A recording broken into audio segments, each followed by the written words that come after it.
Hey guys, I'm trying a new background noise. Hopefully, it's something that people don't get annoyed with. Anyway, I'm not freestyling right now.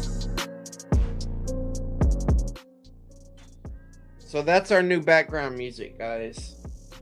I got the receipts on it. So this would be our new background. So no more feeding the ducks. All right, guys. So with that said, Vanilla Charles. All right. So let me share my screen and show y'all what's up.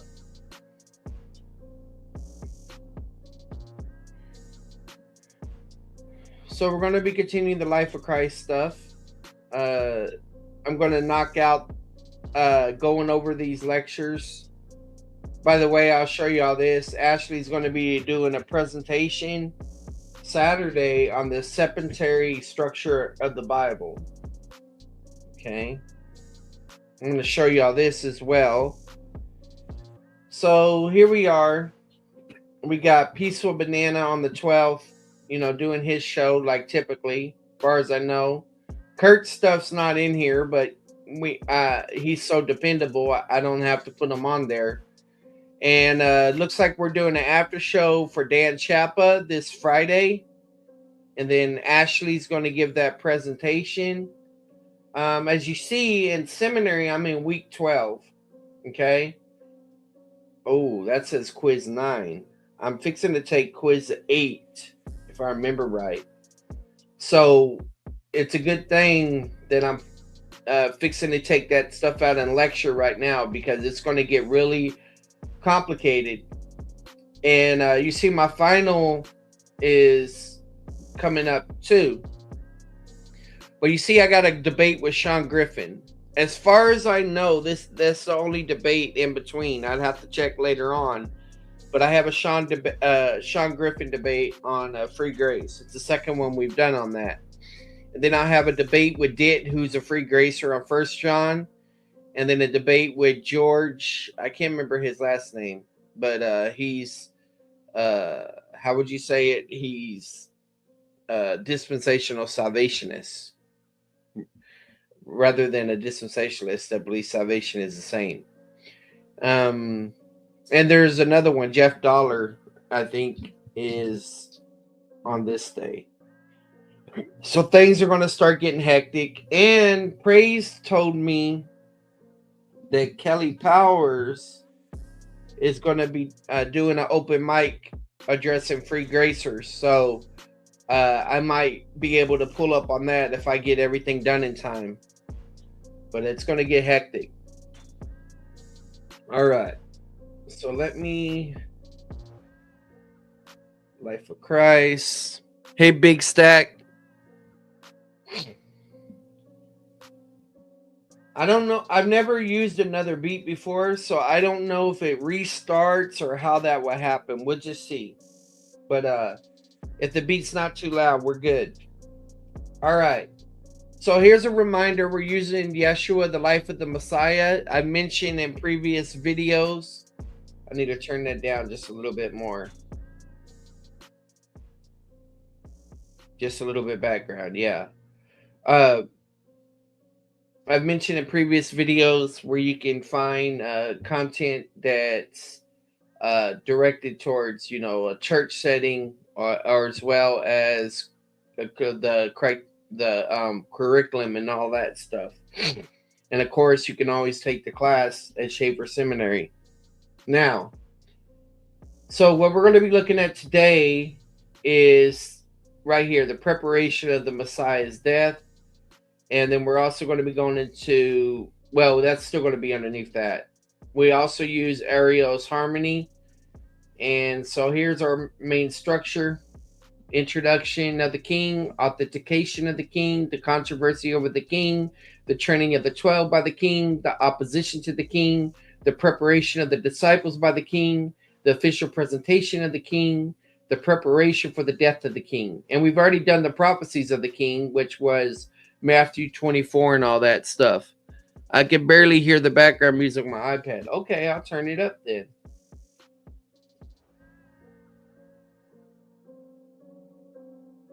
How's that? All right. Okay. And so we're going to focus on the preparation for Messiah's death, the prediction of his death. 12th of Nisan, Tuesday, April 4th, AD 30. Okay, so let me go into slideshow mode. Why would you do that?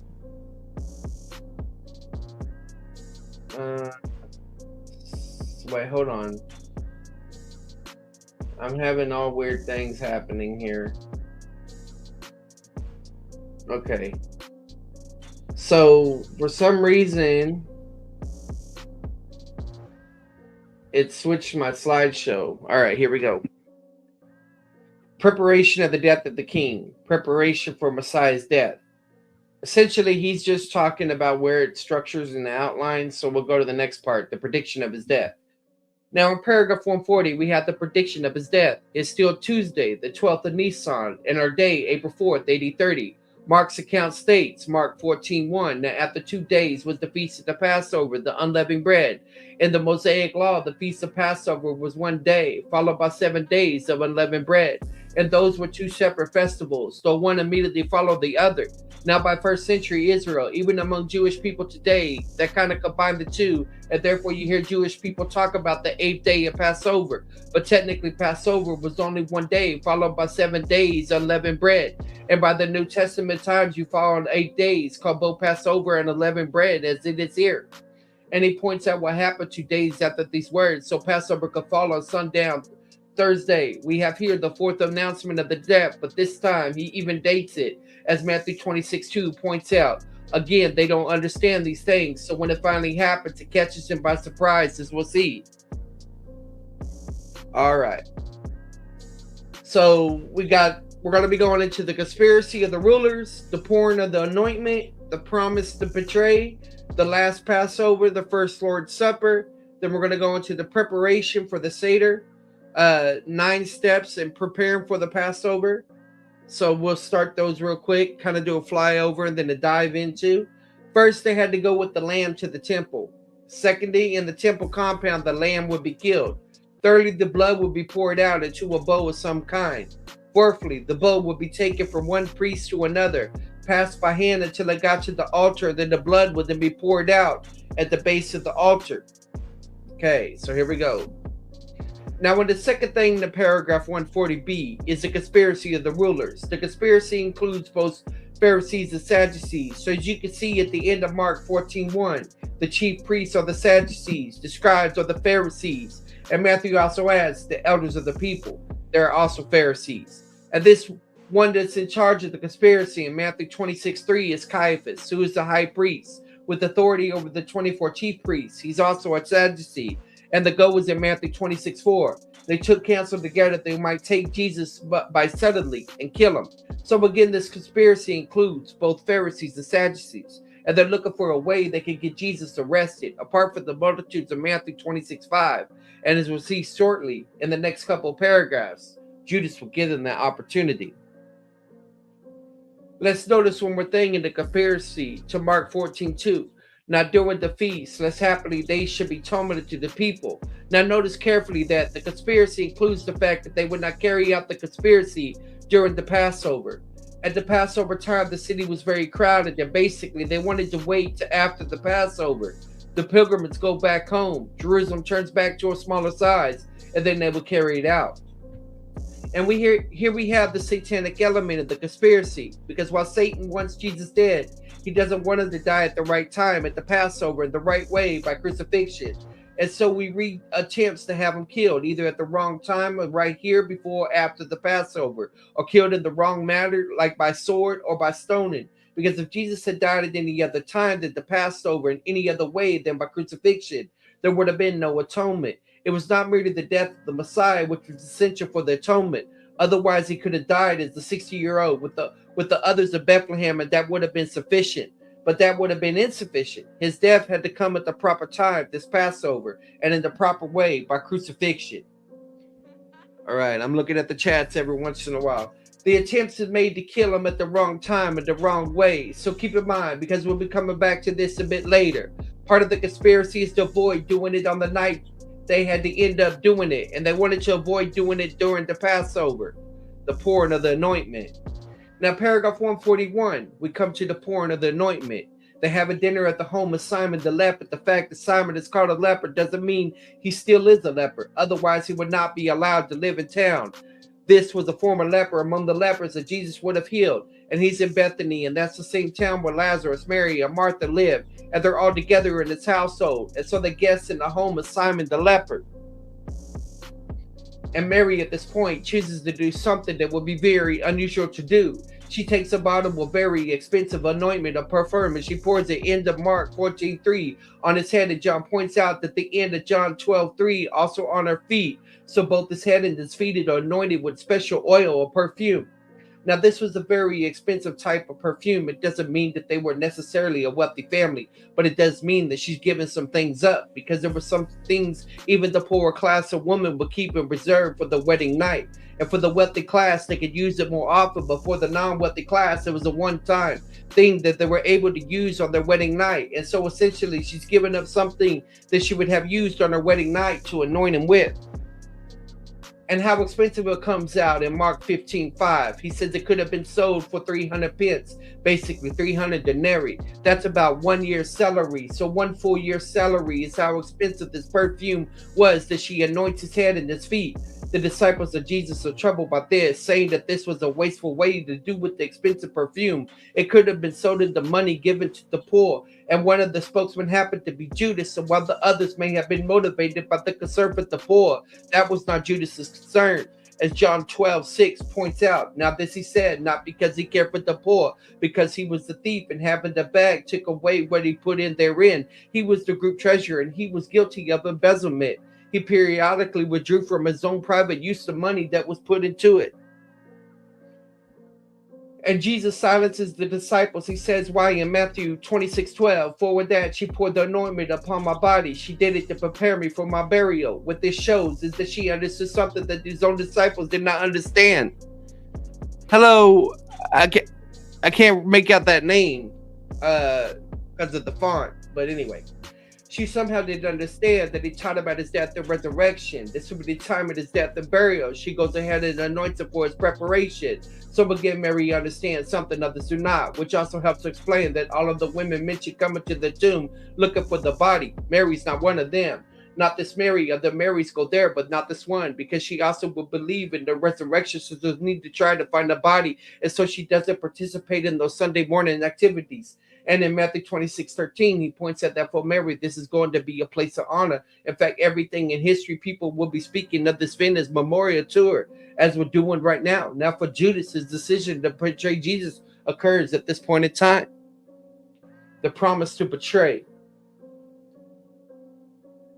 Now, paragraph 142, the promise to betray. Now, as we have seen in different people being demonized through the gospel accounts, in the case of Judas has just been demonized. But Luke says in Luke 22:3 that Satan entered into Judas. So he's not really demonized, he's satanized. In the place of normal demon being in a person is, Satan did now enter Judas, setting the stage for him to begin to communicate with the Jewish elders. Specifically, he's reading Matthew 26:14, the chief priests, which are the Sadducees. Luke mentions the 22:4 also with the captains, meaning the captains of the temple. These were the Jewish temple police. Now, Gentile soldiers could be stationed in the outer court to maintain order. So when Paul was mobbed in the outer court, Gentile soldiers could run down and rescue Paul from the mob. But no Gentile could be inside the inner court. And so there was a Jewish temple police force to maintain order in the inner court. And they involved in the conspiracy here, so they'd be the ones to be involved in the arresting of Jesus. And negotiations of how much they're going to pay him ultimately came down to 30 pieces of silver. In Matthew 26:15, full of Zechariah's prophecy, the Messiah will be sold out for 30 pieces of silver. It's Zechariah 11:4 and 14. Now, Judas was needed to do 3 things. He paid this money to accomplish 3 things. He will accomplish 2 of those 3 things. First of all, he was needed to show where Jesus could be arrested apart from the multitudes. We saw in paragraph 140 they're trying to find a way to arrest him by subtlety, away from the multitudes. So they need to have Judas find an opportunity to have Judas arrested away from the multitudes.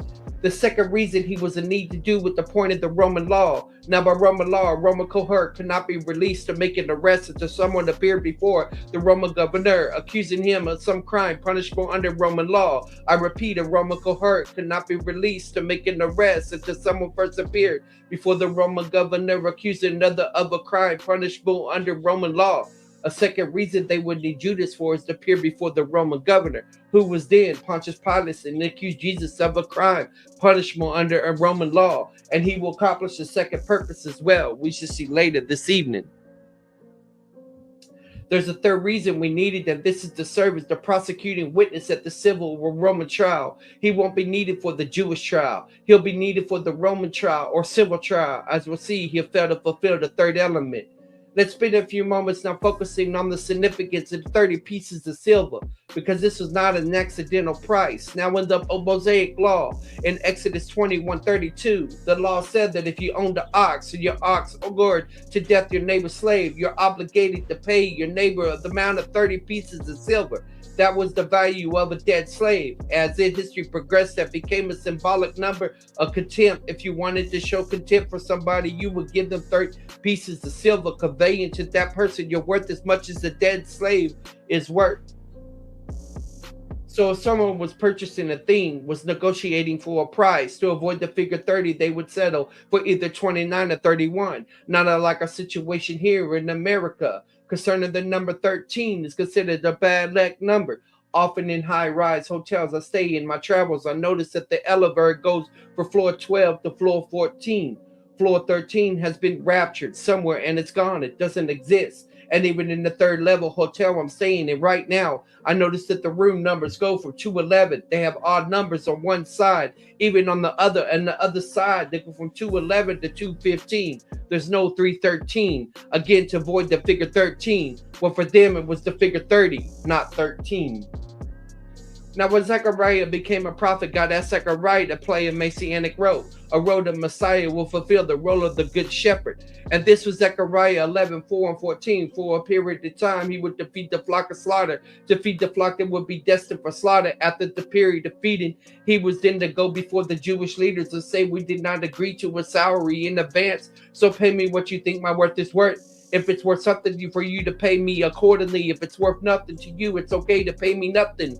It would have been a lot less insulting to Zechariah to pay him nothing, but to show the contempt for the prophet to pay him 30 pieces of silver, saying to Zechariah, how much is your work worth? It's worth the price of a dead slave.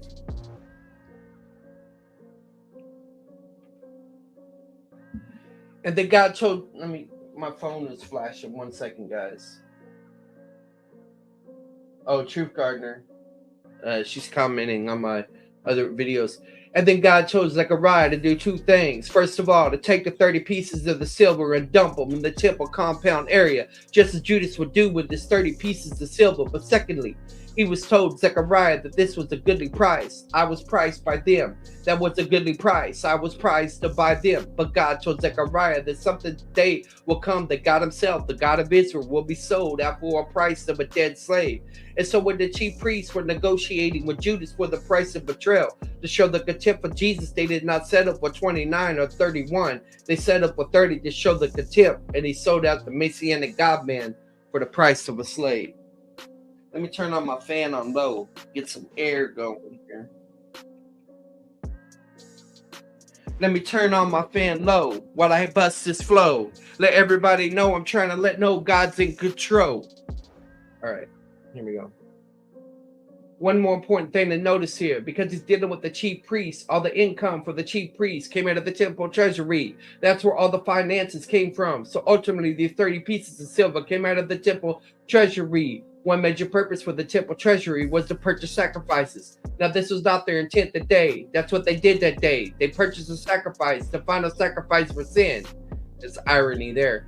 As Luke points out in the Luke 22:6, from that point on, Judas was looking for an opportunity where Jesus could be arrested away from the multitudes. The last Passover and the first Lord's Supper. On the outline of the point 5, notice the second paragraph. From paragraph 143 to 148, we have paragraphs dealing with the last Passover and the first Lord's Supper. Also notice as you go through these paragraphs, they keep going back between paragraph. Prepare got this and that, back and forth, back and forth. A.T. Robinson then put this harmony together from the late 1800s to the early 1900s. Obviously didn't have any Jewish friends that he could inquire if he didn't quite understand the order of the Passover, and so got the order basically wrong. Had he stayed with Luke's order, he would have made a lot less mistakes, but he violates Luke's order as Luke gives us. And he thought Luke had 1 cup too many. In reality, Luke actually has 2 cups too few. I've rearranged his harmony. Notice most of it's like Luke's. Order is best fits the order of the way Jewish people observe the Passover to this day. The preparation for the Seder.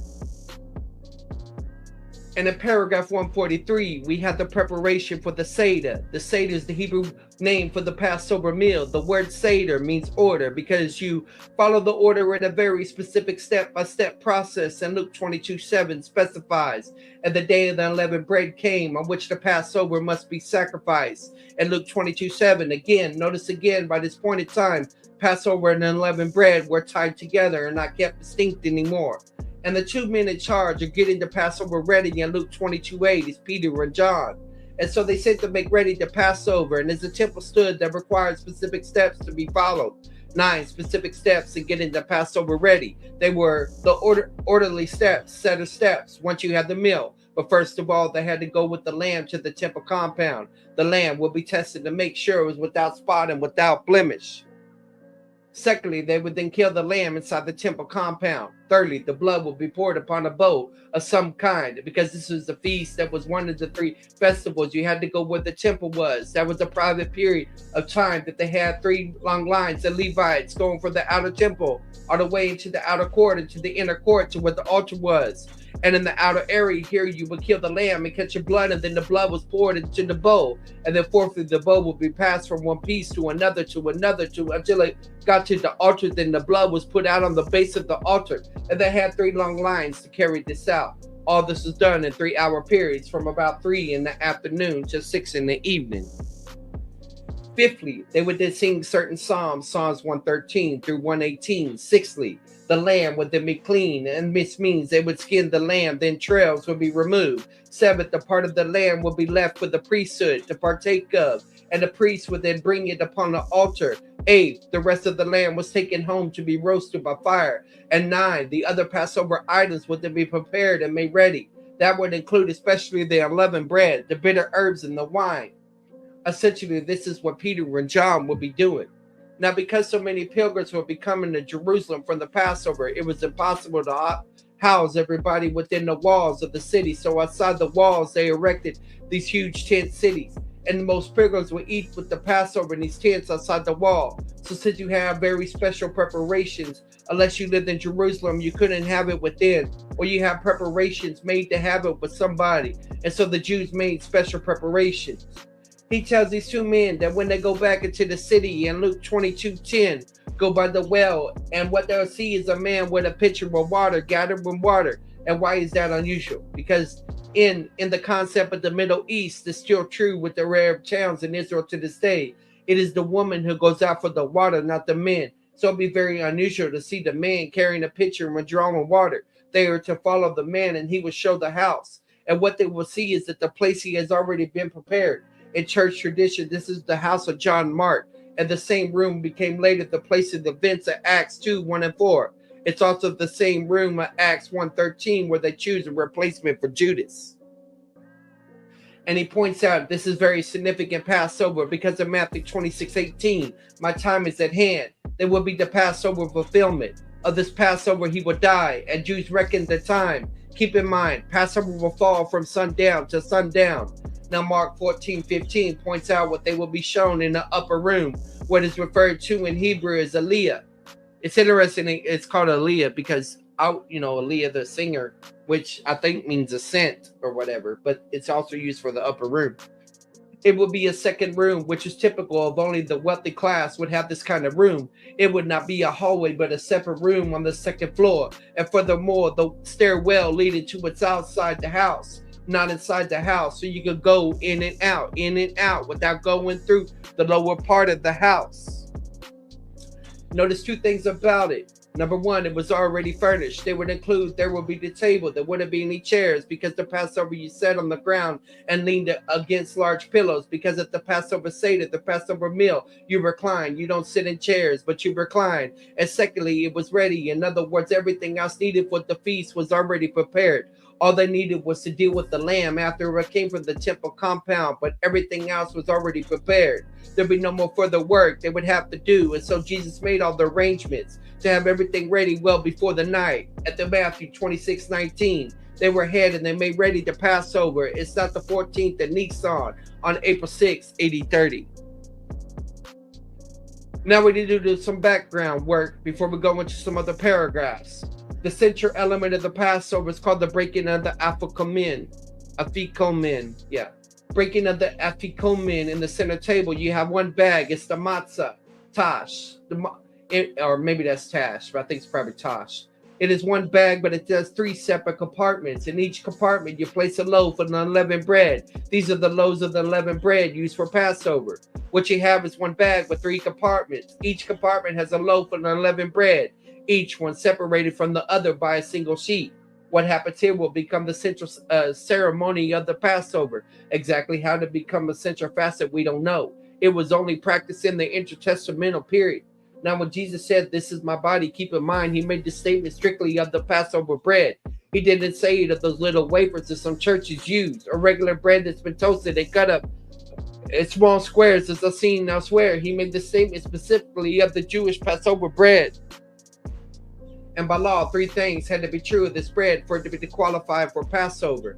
If any of these three things were missing, you cannot use it for Passover. First of all, it had to be unleavened. That's why it's flat. Notice. It has to be unleavened. Leavened through the Bible is the symbol of sin. And this is also a picture of his body, that his body was unleavened, meaning he was sinless.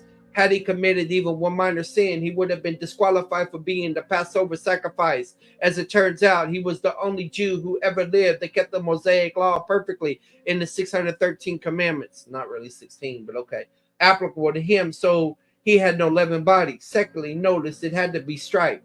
If the stripes were missing, they could not be eating at the Passover. It had to be striped. And the body of Jesus was also striped by way of Roman whip at the time of the scourging, as Isaiah prophesied in Isaiah 53, with the stripes we are healed. Kind of getting in. And the third element is also to be pierced, so light would penetrate through the unleavened bread. If these holes were missing, it could not be eaten at the Jewish Passover. It had to be pierced. His body was also pierced twice. First of all, by the nails at his crucifixion, and secondly, by the spear at his side. As Zechariah 12:10 prophesies, someday they will look at him. They shall look at him in whom they pierced. So being pierced in the stripe and the leaven becomes a picture of the body of the Messiah. Keep in mind, specifically, it's his bread that he identifies as his body. In the ceremony, close to the early part of the Passover, it was taken out of this three-compartment bag is the middle loaf. It's broken in two. Half of it was wrapped in linen cloth. It must be linen cloth and hidden away somewhere, and there it stays for a long time. And having finished the first ceremony, then you have the main meal. And then following the main meal, you have the second ceremony that begins by removing the unleavened bread and then breaking off the smaller pieces, passing it around to everybody around the table. Everybody eats a piece of this bread.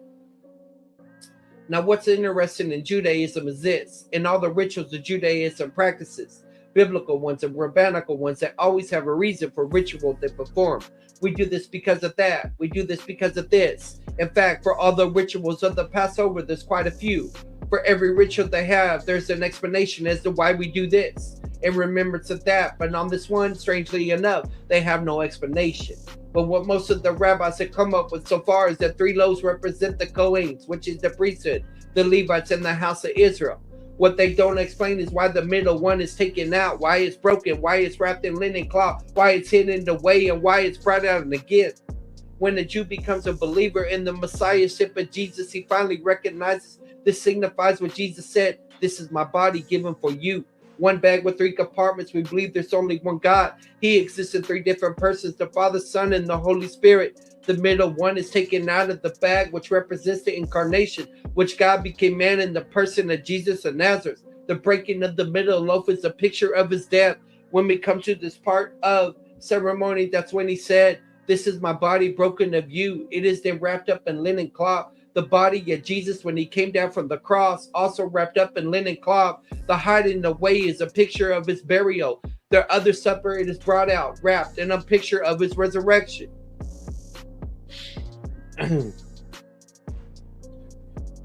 Now, during the Passover service, you drink 4 cups of wine. Every cup has its own name. The first 2 cups are drunk before dinner. Then immediately after the dinner, the connection with the unwrapping of this, you have the 3rd cup. And the 3rd cup is called in Judaism the cup of redemption. And in Judaism symbolizes the physical redemption of the firstborn in the 10th plague. And in the case of Jesus, it's the 3rd cup because he rose on the 3rd day. But that's a spiritual redemption involved, not a physical one. Then pieces are given over to each one around the family. And he told in John 6, you must eat his flesh and drink his blood to have eternal life. And he interprets that to mean to believe that he's the Messiah, Messianic King. So this is the central ceremony. We'll see what happens here as we move through the text. All right. So this is what we've been talking about. They would then sing Psalms 113 through 18. Sixthly, the lamb would then be clean, meaning skinned, the entrails removed. 7, part of the lamb will be left for the priesthood, and the priesthood will bring it up to the altar. 8, the rest of the lamb will be taken to be roasted by the fire. 9, other Passover items will be prepared and made ready like the unleavened bread, bitter herbs, and the wine. So we're talking about the Passover observance, the first cup, the washing of the feet, and the first prediction of Judas's betrayal, and then the carpus, the second prediction of Judas's betrayal. Passover observance. Let's go to paragraph 141a, the Passover observance. Now in Luke's account, Luke 22:14, and when the hour has come, he sat down with them, and again he focuses on the uniqueness of the Passover. He says in verse 15, with desire, I desire to eat this Passover with you, but I suffer this Passover. He observed Passover with them before.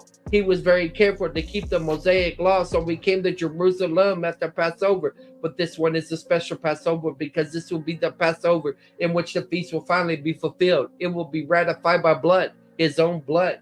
And he points out this will be the last Passover until the Messianic kingdom. In the kingdom, he will again observe the Passover, later specified as we'll see with the apostles. The first cup. Now go back to paragraph 148, the first cup. Now again in the Passover dinner, you have 4 cups of wine. And the first 2 cups are drunk before dinner. And here's where A.T. Robinson just combined everything, not recognizing the distinctions. And Luke 22:17-18, the reference it makes here is the first cup.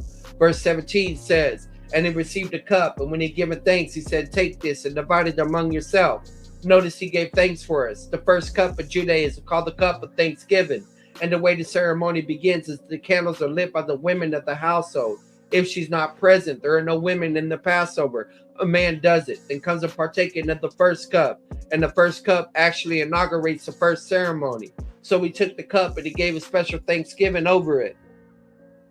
And again, he points out in Luke 22:18, this will be the last Passover until the establishment of the kingdom. Also notice the phrase, the fruit of the vine. And people who believe that they drink grape juice use that. It doesn't say wine. It says fruit of the vine. But if you look at any Passover book, it uses the phrase, but the wine you sip from the Jewish context would always be fermented. The term for the wine was a term used for Passover wine because other wines were made. And sometimes they had a thing or two to leaven in it. To ferment quickly, they would put some leaven in it. But Passover wine had to ferment naturally, and therefore you'll find you go to a Jewish store, for example, you see wines listed before kosher for Passover, not kosher for Passover. All wines are kosher by the days, but only certain wines are kosher for Passover, only those that have been properly prepared. The washing of the feet, the first prediction of Judas's betrayal. Now go to paragraph 145. In the Jewish service of the Passover, following the observance of the first cup, you then have the washing of the hands. Now John's account, John 13:1, points out even before the Passover, Jesus already knew from his humanity that his hour was come to make the atonement. So verse 1 was a statement of his awareness before the Passover. And then verse 2 says that during the supper, now we're at the Passover supper. And by then verse 2 says Judas already made the decision to betray him. And normally the one who washes the hand is a servant, and he or she will go to each person with the bowl and the pitcher. You put your hands over the bowl, and he or she will pour the water over the hands. And there's a towel wrapped around the side of the servant. You take the towel and you dry your hands. In the case, what we find is, first of all, Jesus takes the servant robe and does the washing. And furthermore, in place of the washing hand, he washes the feet. But taking on the servant robe pictures what Jesus teaches it. What Paul teaches in Philippians 2:5-8. Then he came as a servant. When it comes to Peter, Peter just can't see the Messiah washing his feet. It raises the question at the end of John 3:6. Lord, do you wash my feet? The Greek is a bit more emphatic. The way the Greek reads is something like this. Is such a one like you to wash the feet as such as one as I? Is such a one like you going to wash the feet of someone such as I? And it requires a negative answer. No, you won't. You won't wash my feet. But then Jesus says in 13:9, if I wash you not, you have no part with me. You won't be part of my household. So Peter says in that case, wash all of me. But he says in John 13:10, he that is babe need not to save to wash his feet, but in clean every whit. You are clean, but not all.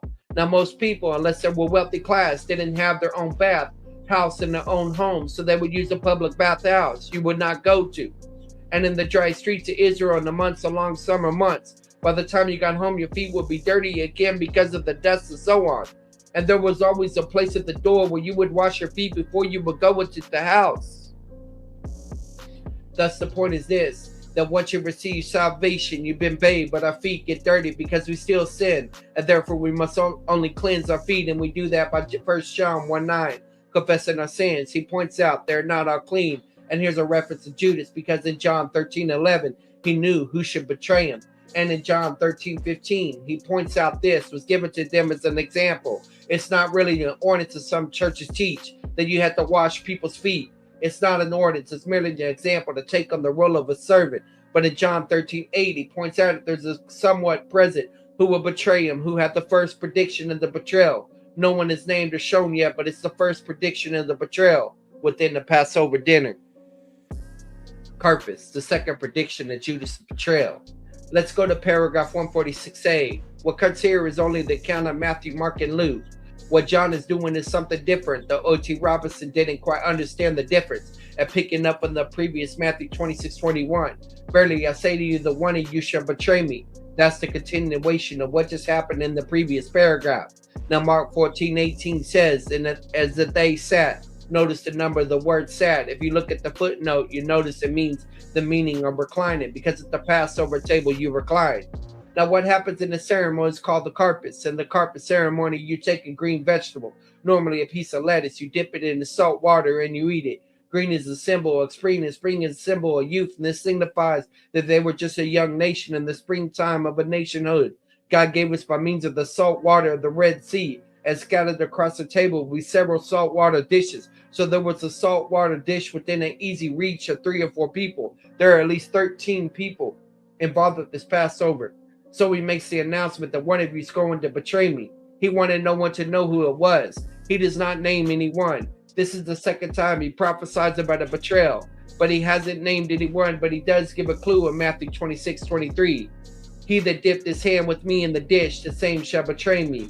What happened at that point is that Jesus would have taken his parsley, a green vegetable, dip it in the saltwater dish. At this point, Jesus put his parsley and dipped it with Jesus in the same saltwater dish. In the act of Judas identified him as the betrayer, but the apostles elsewhere at the table did not catch the signal. All right. So we talked about the breaking of the middle of the matzah, the sop, the third prediction of Judas' betrayal, the third cup. We're going into that. A lesson in greatness, the prediction of Peter's denial, the Hallel, Mark 14:26, Matthew 26:30. Then we're going to go into the promises and admonitions by the king in the upper room, on the way to Gethsemane, the high priesthood prayer concerning himself and concerning the apostles. The breaking of the middle matzah. And by the way, I'm not evaluating any of this. I'm just reading it so that it's in my head whenever I take my quiz. I'll evaluate it later. Now we go on to paragraph 148, back to 148. Now we come to the breaking of the middle of the matzah, the middle loaf that I just illustrated. In Luke's account, Luke 22:19, and he took bread, and when he had given thanks, he broke it and gave it to them, saying, this is my body, which is given for you. Do this in remembrance of me. At this point, he took the middle loaf out, broke it in two, wrapped half of it up in the linen cloth, and having it, noting the word remembrance, because that's the key word to the whole Passover service. If you go from ritual to ritual to ritual, it's always the same. We do this to remember that. We do this to remember this. The focus is on remembrance. He's not teaching transubstantiation. The bread turns into the real body, not constantiation, that the true body is with the bread. Rather, it's a remembrance. It's a memorial of his body. The sop, the third prediction of Judas' betrayal. Now back to paragraph 146, the sop. This is something you do before dinner was served. Now there was a mixture called a caroset. Caroset is a mixture of apples, nuts, honey, cinnamon, wine, lemon juice. That's apples, nuts, honey, wine, cinnamon, and lemon juice. Everything is chopped up very small, then mixed together, and let stand for about 24 hours until it turns to a deep brown color, the color of brick and mortar. And that's eating for the purpose of reminding the Jewish people or remembrance of the work they had to do with Egypt for slaves to make bricks and brick mortar to build the storehouses of Pharaoh. Now the way that you do the ceremony is you take a piece of unleavened bread about the size and you dip it into kaseret and also dip it into horseradish. That's to make the tears come as a reminder of the bitterness of slavery and the mourning for the sons were killed by drowning. And then you take a second piece of small bread and put it on top and you have a small sandwich, and everybody dip their own green vegetable, the parsley, on their own. But this was done by one who officiates. In this case, there was Jesus. He would do this 13 times, one for each of the 12 and once for himself. So for the third time, he announces one of them will betray him. And again, they all want to know who it is. And again, he does not name anyone, but he does give a second clue. And the second clue is this one, the one that I'm going to give the sop, I give it to him. The one to whom I give the sop, he's the betrayer. Now John's account, John 13:23, notice it says, there was at the table reclining. Notice the word reclining. That's the correct term because the Passover time you recline.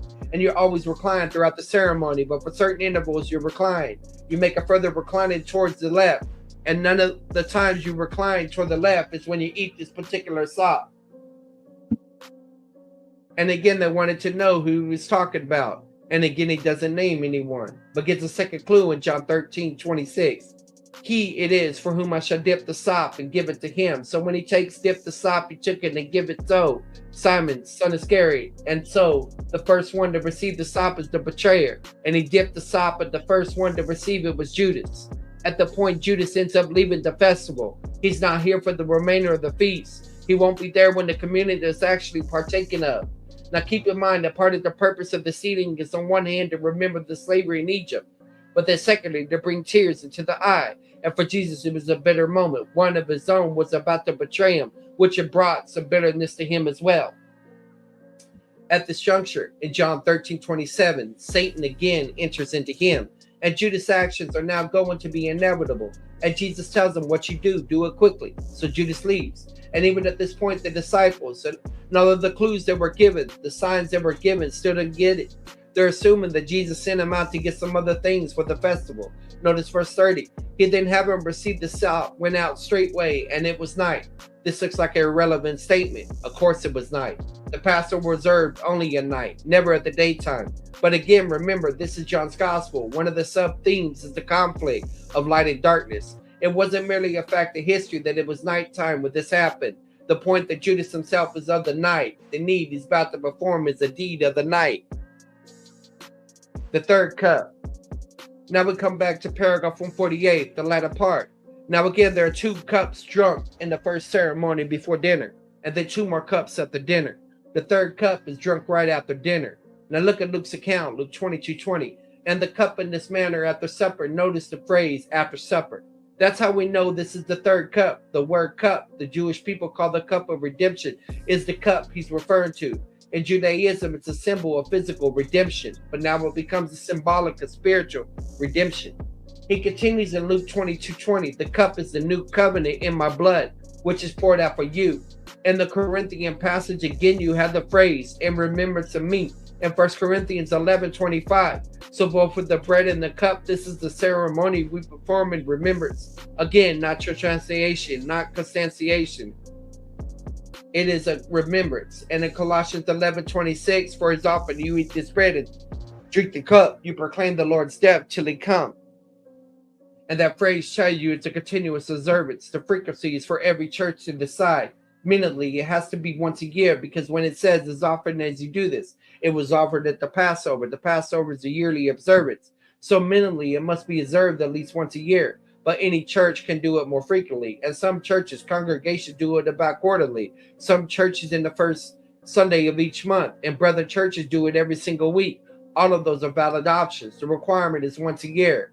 After that, every church can choose. It says till we come. Notice it also means that when the second coming, the ceremony will be terminated in case of communion service to remember his body and his blood. For Israel and the kingdom, there will be a sacrificial system, not the Mosaic one, which is ended forever, but the Ezekiel chapters 40 through 48. Now for Israel, there will be a sacrificial system for a single purpose, to show forth his death till he comes. And in Matthew 26:29, notice he says, this will be my last Passover until I drink it new with you. Notice the phrase, with you. Now, when the kingdom begins and the first Passover comes, he will have a private Passover service. Once again with these apostles.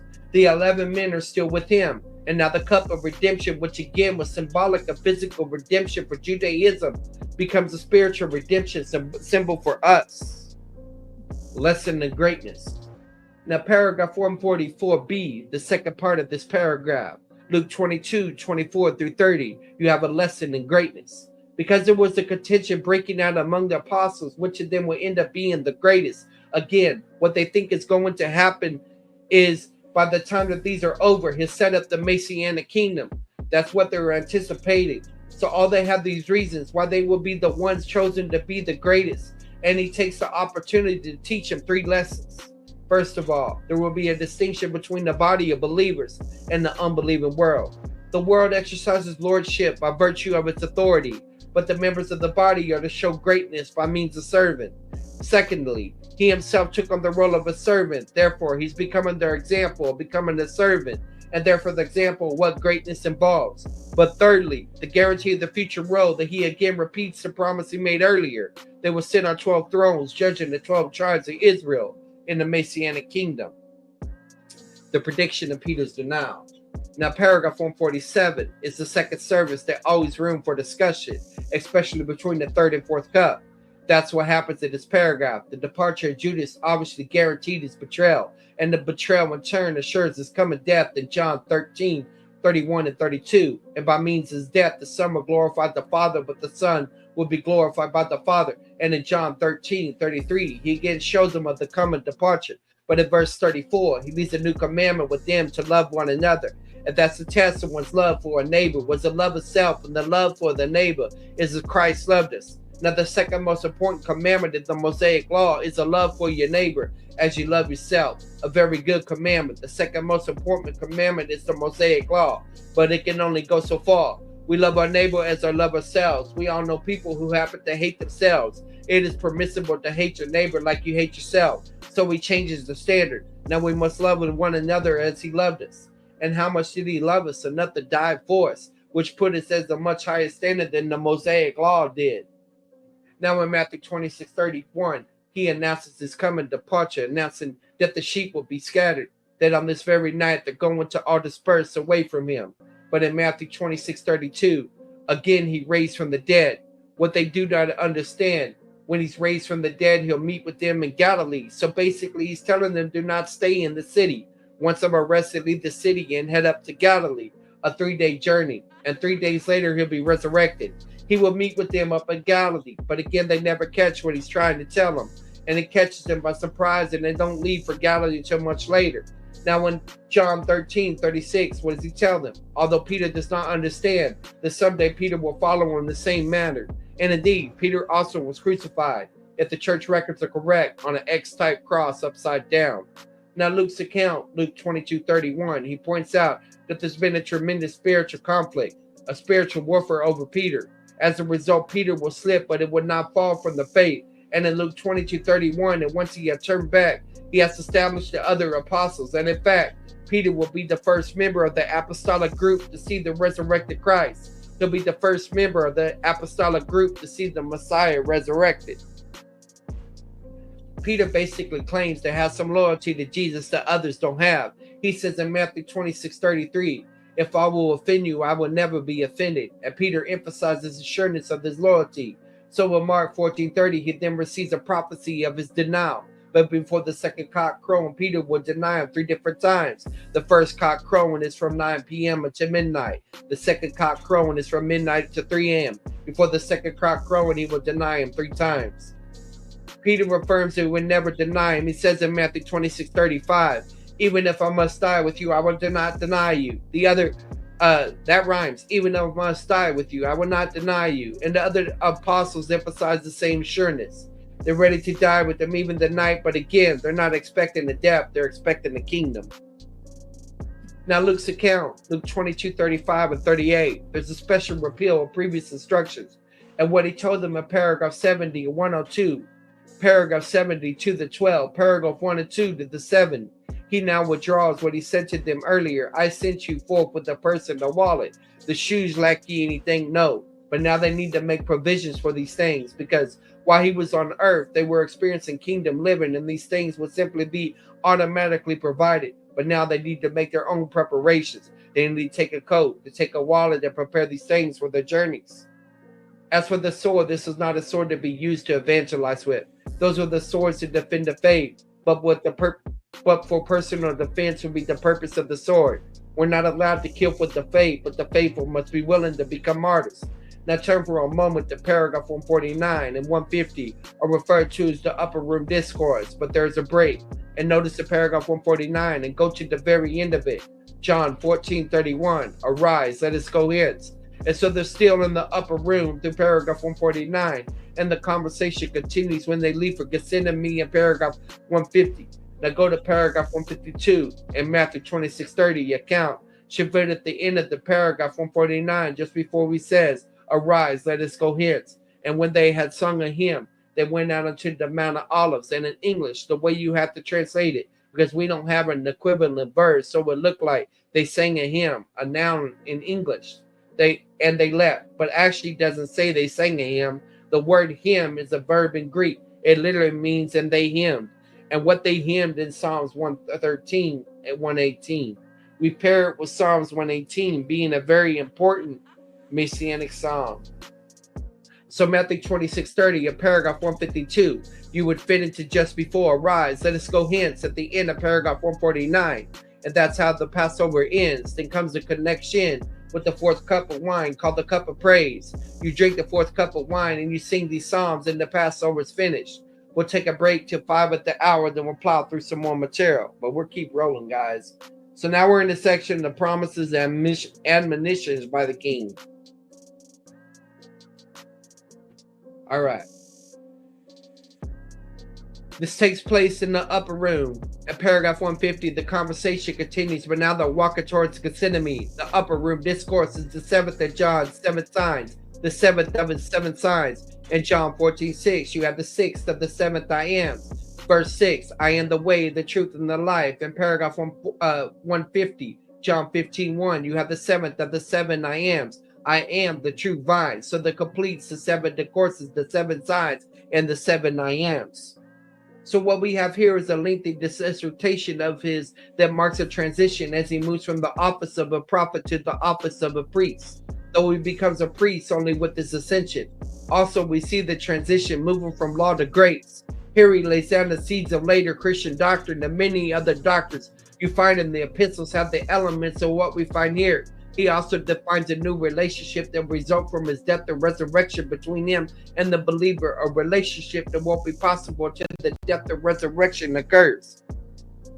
And obviously, you can spend a lot of weeks dealing with much truth in these segments, but that's not our purpose. If I was teaching the Gospel of John, that'd be one thing, but I'm teaching the life of the Messiah thematically, so we have to be more thematic. Are there a total of 25 promises and 13 admonitions? I'll go through 25 promises first, and then we'll follow them with admonitions. What?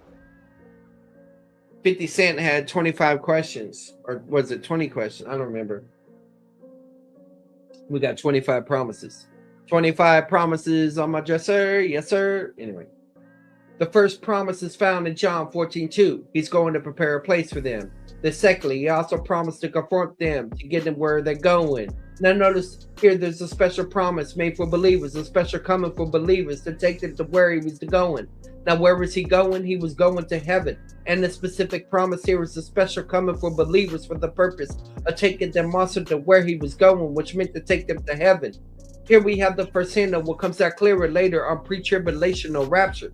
Now in post-trib, they claim that once we are raptured, we meet him in the air, you make a U-turn and come back to the earth. But that's not the promise here. The promise is a special coming for believers to take them to heaven.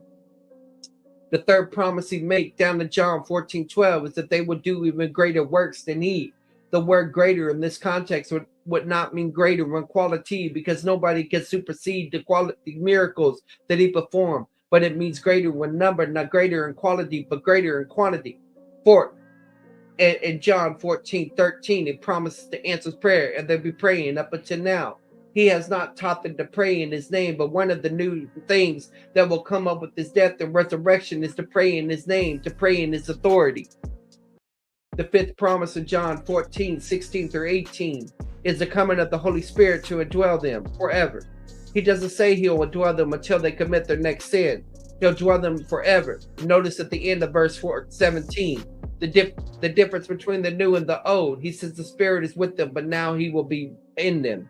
The Spirit was always with believers, but never in believers, with just some exceptions. Like the prophets in the Old Testament, the Spirit indwelled only some believers, but not all. And furthermore, the indwelling was not necessarily permanent. So David's prayer, his penitential prayer in Psalms 51, take not your Holy Spirit from me. That was a valid Old Testament prayer, but not a valid New Testament prayer. Because here, once the Spirit indwells us, he indwells us forever, he says. Now, what he says is not the indwelling. What saves is the work of regeneration. And once we believe in the Spirit regenerates our dead human spirit, we believe alive to God. And with the Old Testament saint, once he believed the Spirit was with them, but now as we believe, he is in us. The sixth promise of John 14:22 and 21 to 22 is to be loved by the Father and the Son, to be loved by the Father and the Son. In the same passage, the seventh promise is he'll come to them again after the resurrection. Again, they don't understand that just yet, but he will come again for them after his resurrection. The eighth promise in John 14:26 and 27, the Holy Spirit will teach them to bring to remembrance everything he taught them. The Holy Spirit will teach them and bring to remembrance everything that he taught them. They answered the question how they can remember decades later what he actually taught. Now keep in mind, John writes his gospel in the early 90s. That's about 60 years after Jesus was here. How did he remember all these detailed messages? Because the Holy Spirit brought to remembrance what they have been taught. The ninth promise, peace in the heart, recognizing God is in control. Hey, EWPT4, on the way to Gethsemane. Hopefully you see that you're in my vicinity. Dude pulled up and he said bars. He pulled up like he was a car. I want to know where the rest of you are. I don't know what his initial stand for, but you know what I'm going to do? I'm going to bust some rhymes some more. I'm going to freestyle off this beat, and hopefully everybody thinks that this is so unique that we are reading something and we got something bumping in the background. So hopefully you like that sound, and then you learn something in the process, and that will mean that I won from my conquest. Anyway, on the way to Gethsemane. Moving down to paragraph 150. The 10th promise is a new relationship of being in the Messiah in Christ. A new relationship resulting in being in the Messiah in Christ. Promise number 11 in John 15:15 is they will be his friends. Number 12 in John 15:16, they were chosen for good works. Now in John 15:19 and 22, you have the 13th promise. They will be hated by the world for 3 reasons. First of all, because believers no longer follow the world system. It's one thing to be in the world. It's quite another to be of the world. And with believers no longer of the world system, then there'll be one reason the unbeliever world is going to hate us. A second reason they'll be hated because it's easier to vent anger against a disciple than against Christ himself. A third reason because the world does not know the Father. These 3 reasons actually there are 4. The 4th reason is because the believer lives under a different and a new standard. The believer lives under a different and new standard, which condemns the world. The 14th promise in John 15:26 and 27. The Spirit will bear witness of the Messiah. And the 15th promise in John 15:27 is they themselves will bear witness of him. The 16th promise is they'll be excommunicated from the synagogue, and some of them will also be killed. In fact, 10 of the 11 would die the death of a martyr. This is John 16:2 of the next chapter here. In paragraph 150, the 17th promises that some will be killed. The 18th promises the Holy Spirit is going to convict the world. The Spirit will convict the world of three things. First of all, their unbelief, because they failed to believe in the Messiah. Secondly, they'll be convicted of righteousness, the righteousness of the Messiah, as will be evidenced by his ascension to the Father.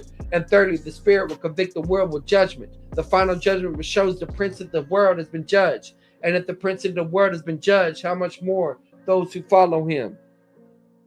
The 19th promise in John 16:13 is the Holy Spirit will reveal to them what is truth. He revealed to them what his truth is. The 20th promise in John 16:14 is that the Spirit will glorify the Son.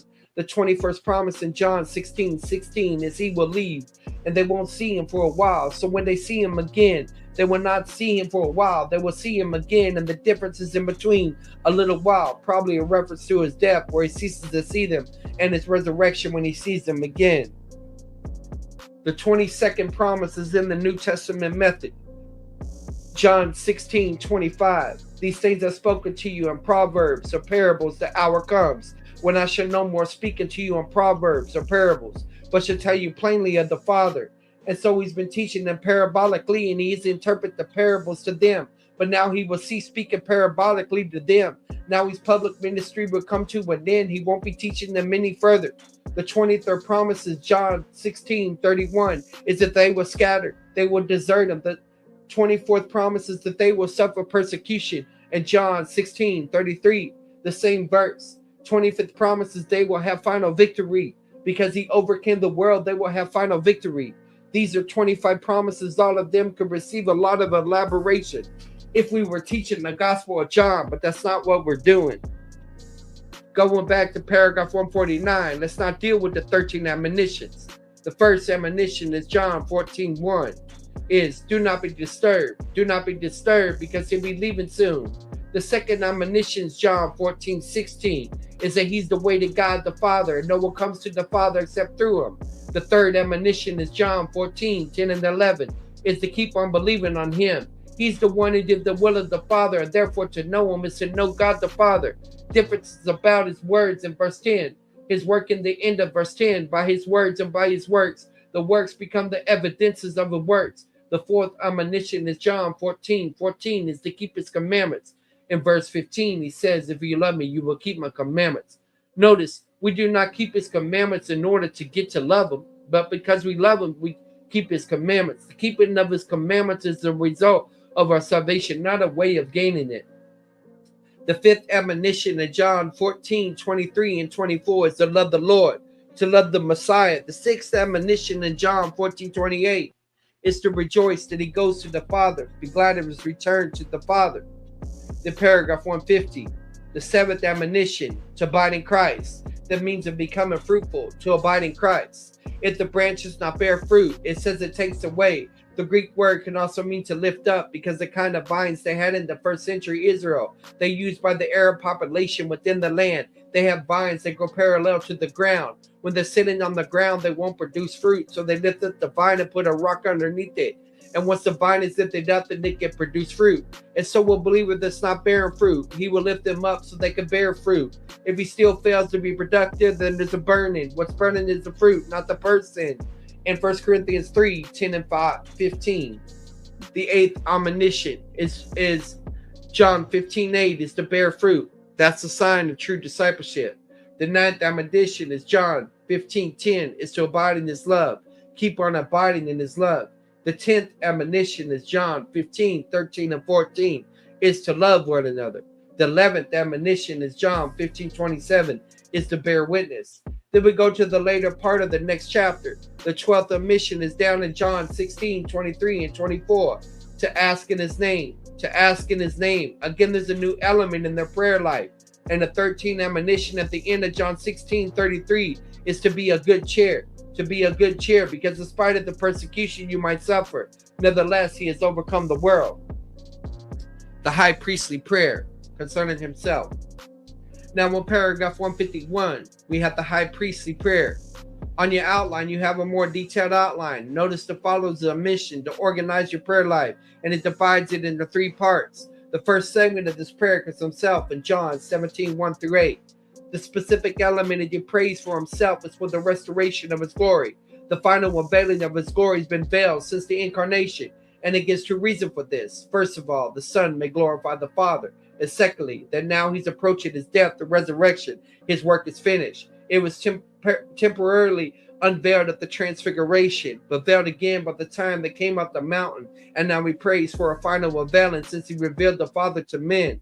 Concerning the apostles, John 17, 9 and 19, he prays for three specific things which are listed on your outline. So preservation, protection, and sanctification. Then we'll be going into considering all believers, unity, and glorification. Then we'll be talking about the agony and the Gethsemane, the nature of it, the meaning of the cup, and we'll just foreshadow some of that. First, he was greatly amazed. The word amazed means to utterly surprised, to be stunned with astonishment.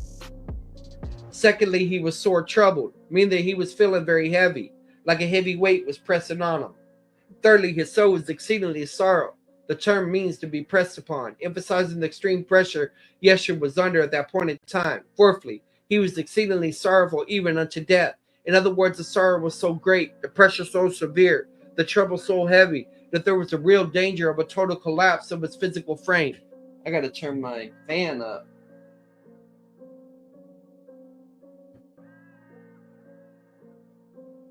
All right. Fifthly, he was in agony. The word agony means conflict. He was in agony in the sense of being in conflict.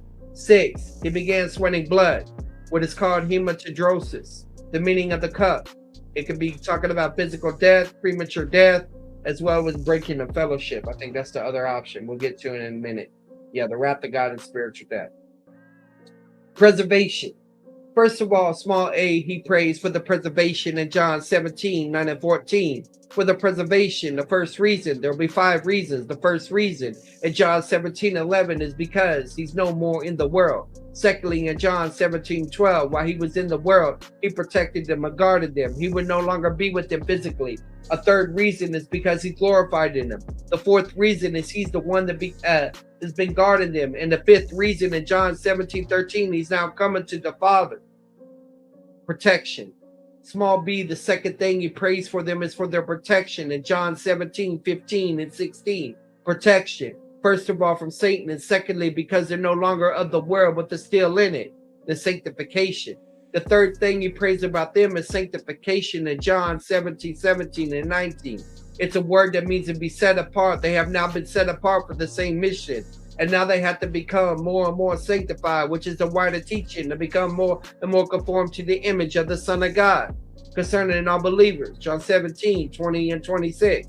The third part of his prayer concerns all the believers. Notice John 17, 20. Neither for these only do I pray, but them also that believe on me through the word. He went from himself to specifically his apostles, and now to all believers that become believers through apostolic mission. Unity. He prays for 2 things on your outline: the unity, and possibly because the Holy Spirit indwells all believers. Glorification. And the second for the glorification. Now 6 times in the period he refers to God as Father. 6 times. The first time, the second line, John 17, 2, there. Father, the hour has come. The second time in John 17, 5. And now, O Father. The third time in the middle of John 17, 11. Holy Father. The fourth time, second line in John 17, 21, your Father. The fifth time, John 17, 24, Father. And the 6th time in John 17, 25, O righteous Father. So now keep in mind, he called him 6 times Father. I'll come back to that when we deal with the crucifixion tomorrow. But notice for now, 6 times he calls him Father. The agony of Gethsemane, paragraph 152. Now we come to paragraph 152, the agony of Gethsemane. Now look at John 18:1, when Jesus was spoken these words, he went forth with his disciples over the brook Kidron, and that's where we have the cross before you get to the Mount of Olives. So half of the discussion earlier was in the upper room. Then they drank the 4th cup and sang. Psalms 113 and 18, there was more discussion on the walk to Gethsemane, and they just have reached it. He prays a prayer, and now they begin to climb the mountain of olives, and that's what the garden of Gethsemane was in Hebrew, meaning oil press. because on the side of the mountain they grew olive trees to produce olive oil to be used for the temple compound. Let's see. Now, in paragraph 152, we have the agony of Gethsemane. He now undergoes a tremendous struggle. The preparation for it's in the garden. He leads 8 of his disciples by the gateway, found at the end of Mark 14:32. Sit ye here while I pray. And then he took Peter, James, and John further up and left them behind as a second watch. And then he went about a stone's throw further away and underwent the agony. And that's the way he's in agony. He's described in 6 specific statements. First of all, he was greatly amazed. And the word amazed in the Greek has the meaning to be utterly surprised, to be stunned with astonishment, utterly surprised. Secondly, he was sore troubled, meaning he was feeling very heavy, like a heavy weight was pressing upon him. Thirdly, his soul was exceedingly sorrowed. The term means to be pressed upon, emphasizing the extreme pressure that Jesus, the Yeshua, was under at the appointed time. Fourthly, he was exceedingly sorrowed, even unto death. The point is that his sorrow was so great, the pressure so severe, the trouble so heavy, the dangers totally collapsed his physical frame. Luke adds 2 other points. 50, he was in agony, and Luke 22:44, and the word meaning agony means conflict.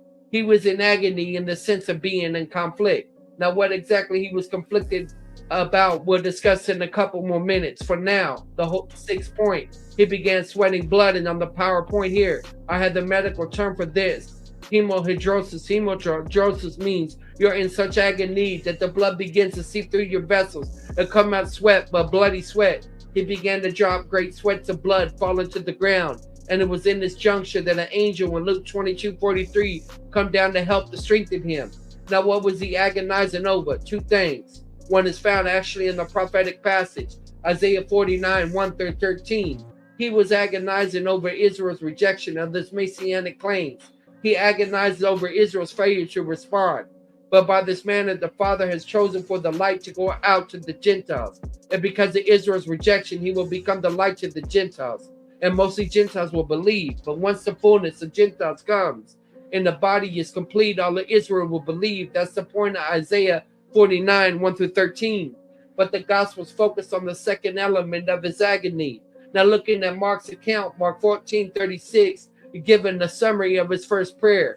Abba, Father, the things are possible unto you. Remove this cup from me. Howbeit not my will, but your will be done. The second thing he agonizes over is partaking of this cup, which we'll discuss in a couple minutes. And again, for the summary prayer, according to Mark's account, Mark 14:37, the first time of prayer took about an hour. And when he came back to what the disciples were, he found them sleeping. And in Mark 14:38, he tells them they need to keep on watching, lest they fall into temptation, because the spirit is willing, but the flesh is weak. And because they were not on guard is why they end up scattering and why Peter will end up denying them. He then went back to a second period of prayer, Matthew 26:42. Again, a summary statement. Again, a second time he went away and prayed, saying, "O my Father, this cannot pass away except I drink it. Your will be done." And again he went to the disciples and again found them sleeping. And then for the third time, into Matthew 26:44, prayed the third time, saying again the same words. And the question is, what does he mean by this cup? And there have been 3 different suggestions over the years. One common suggestion is the cup represents his coming physical death. And what he agonizes over now is his physical death. And what he's asking is not to have to die physically. That's not a good way to interpret the cup, because it would mean he's asking for cancellation of the whole purpose of the incarnation. God, as God, cannot die. And one major reason God became man was so he could die for our sins. In John 10:17, he predicted he would die. If he does not die, they will call him a false prophet. Luke 19:10, he came for the purpose of dying. Philippians 2:8, part of his obedience was obedience to dying. Hebrews 10:5-9, and so purpose was to come to die. And early in paragraph 130, he was mentioned that one thing he said is that he would not ask the Father not to die. That's what he said in paragraph 130. If he is now asking the Father not to die physically, then it meant he was not truthful in paragraph 130 and therefore sinned. So interpreting the cup as being physical death does not really settle all the questions. A second interpretation of the cup is that it does not represent physical death per se, but premature death. What he's afraid of is dying before we got to the cross. That's a little better than the first option, but really is not a good answer either, because there was simply no danger of it. As he comes to the point of death, it's not Satan is in control. It's not the Jewish leaders who are in control. It's not Romans who are in control. He's in full control of his death, and if he wanted, he could have hung on the cross forever. Tomorrow we'll discuss his actual death that comes in Luke 22:46. We'll note that Luke uses the Greek word that means to dismiss.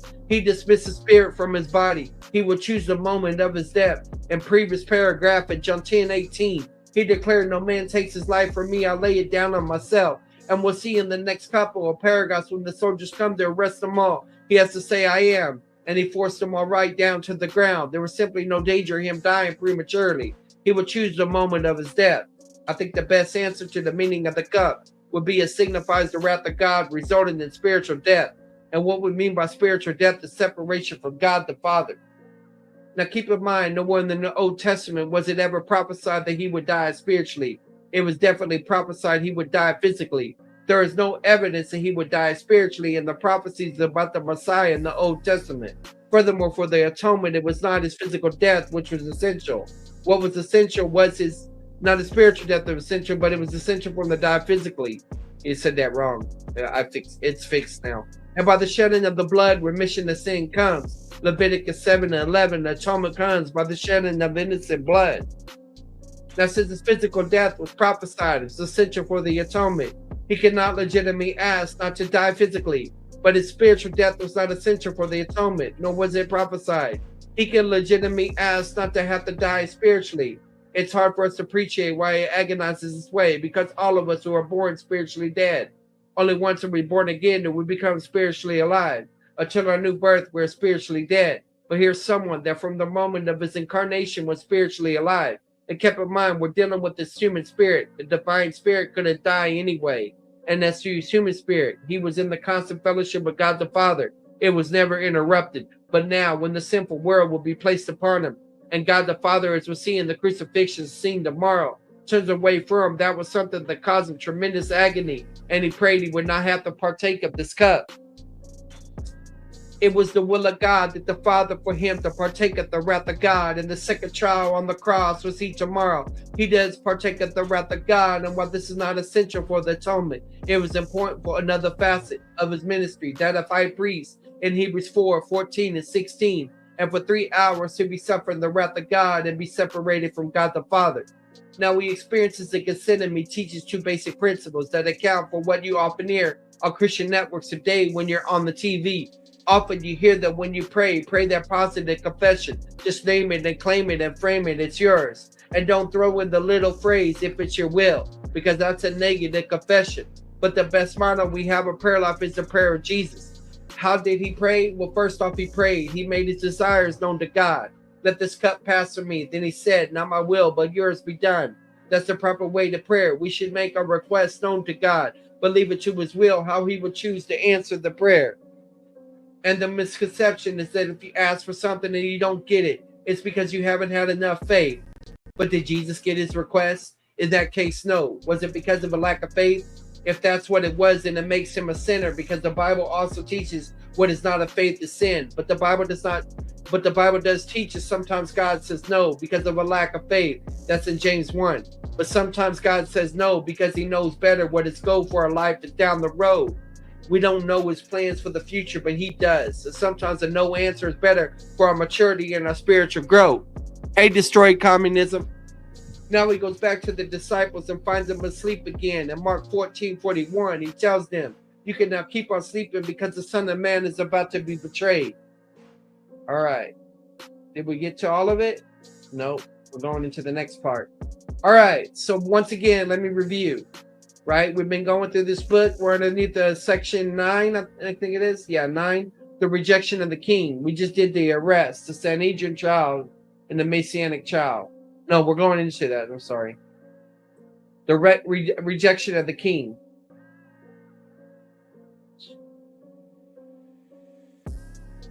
This brings us to the 9th division of his life, which involves the rejection of the king. This involves the trial and then involves the death of the Messiah, comprised in paragraph 153 and 168, the arrest. In paragraph 153, we come to the arrest. And as we saw in our development of the thematic account of his life, that the foundational reason why he was rejected was because. So this is just a foreshadow of what we're going to be talking about. According to Exodus 23:8, there will be no arrest by ecclesiastical authority that was affected by a bribe. There will be no steps of criminal proceedings after sunset. Judges and Sanhedrin members could not participate in the arrest. There were to be no trials before the morning sacrifice. All trials will be public. Secret trials will be forbidden. Sanhedrin trials were only to be held in the Hall of Judgment in the temple compound. The proper procedure for trials was to be first the defense, then the accusation. The judges who argued for innocence were to speak before the ones who argued for guilt. So we're going into this. So there's 22 rules that they break. And now to expedite the arrest and the death, they'll end up breaking 22 rules of their own. Regulations on how the arrest and trial should be conducted. On the outline and listed all these rules on the back page is a new Ariel letterhead. All right, so we can go on right on to this. We'll see exactly how they're broken. 1. There was to be no arrest by religious authorities that was affected by a bribe. We already know this was affected by a bribe, 30 pieces of silver. 2. There will be no steps of criminal proceedings after sunset. The purpose here was to avoid conspiracy and use the nighttime to carry the conspiracy out. Once the sun was officially set, they could not proceed with criminal proceedings. And the sun officially set by Jewish law once you can see 3 stars. Once 3 stars are visible, the sun is set. 3. Judges and Sanhedrin members were not allowed to participate in their arrests. That was to keep them neutral. If they participate in the arrests, they take sides. 4. There were to be no trials before the morning sacrifice. All their daily morning rituals had to be out of the way before a trial could be conducted. 5. All trials were to be public. Secret trials were forbidden, again to avoid the conspiracy. 6. Sanhedrin trials could only be conducted in the hall of the judgment of the temple compound. Because our trials had to be public, by the way, the public would have to know where to go to observe the trial. And that's why they be for the Sanhedrin trial. That's where it had to be held. 7. The proper procedure with the trial was to be first the defense and then the accusation. That's the opposite of our Western system. All the reasons why a person could not be guilty of anything had to be presented first. His character witness have to be first before the charge were presented by the 2 witnesses. The judges who argued innocence were to speak before the ones who argued for guilt.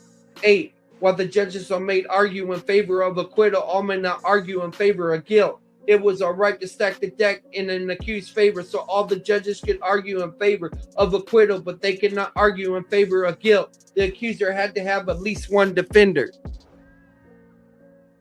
All right. So, going back to this. While all judges of the Sanhedrin might argue in favor of acquittal, all may not argue in favor of guilt.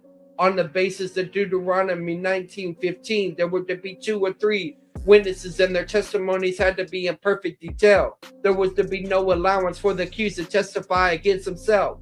Based on Leviticus 22:10, the high priest was forbidden to tear his garments. The charges against the defendant were not to originate with the judges. They could only investigate charges brought to them.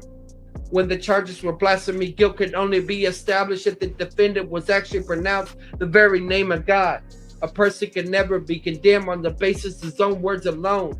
The judge's verdict could not be announced at night. Based on Deuteronomy 19:15, there had to be 2 or 3 witnesses in their testimony who would have to be agreeing in every detail. There was to be no allowance for the accused to testify against himself. There was to avoid 2 possible situations. Number 1, the person might be suicidal and confessing to a crime he did not commit. Or he might be secondly trying to protect someone else and confessing a crime he did not commit. And therefore the 2 witnesses have to be outside the occurrence. And he cannot testify against himself in the court of law. Based on Leviticus 21:10, the high priest was forbidden to rend or tear his garments. Now, in the Jewish society, the rending their clothing is a sign of emotion. When a family member dies, if the family members tear their clothing and walk around with torn clothing for 7 days. If a non-member of the family marries a non-Jew, other members will tear their clothing. When a member becomes a believer in the Messiahship of Yeshua, Jesus, other members will tear their clothing, because the trial had to be determined based upon the facts presented by witness, not based upon emotions. The high priest could not tear his garments at a trial, at a Jewish trial. Big Stack, I guess you made a comment that was a mismatch and you erased your comments. Hopefully, I see how you were responding. Maybe you didn't like how it was reworded before. I don't care. It's whatever you prefer. I just want you to sit back and listen to the word. Kick it. Anyway. The charges against the offender were not to originate with the judges. They could only investigate charges brought to them. Again, it was to keep them neutral. If they originated the charge, they take its sides. When the charge for blasphemy, the guilt could only be established if the person pronounced the actual name of God. And again, in the Hebrew, the name of God comprises 4 Hebrew letters. They would correspond to the Latin letters Yod-Heh, Vav-Heh. Unless you pronounce the name of God, you cannot technically be accused of blasphemy. A person cannot be condemned on the basis of their own words alone. Again, they had to separate 2 witnesses. The verdict could not be announced at night, only in the daytime. This was to avoid a rush of judgment. It may have been a very long day listening to the witness. Yeah, I had an after show the other day where I had a long day and affected my judgment, my interpretation of a certain situation.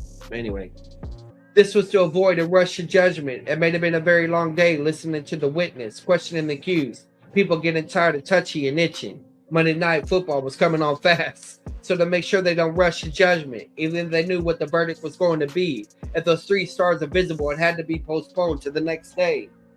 Man, my fan always flips over, so I'm roasting over here. All right, so back to this. In the case of capital punishment, the trial and the verdict of guilt could not occur at the same time. They had to be separated by at least 24 hours. Voting for the death penalty had to be done by individual counting, beginning with the youngest judge, so that the younger would not be influenced by the elders. A unanimous decision for guilt showed innocence, since it was impossible for a minimum of 23 men or maximum of 71 men to agree without plotting. And so that was Dr. Fruitbaum's favorite one.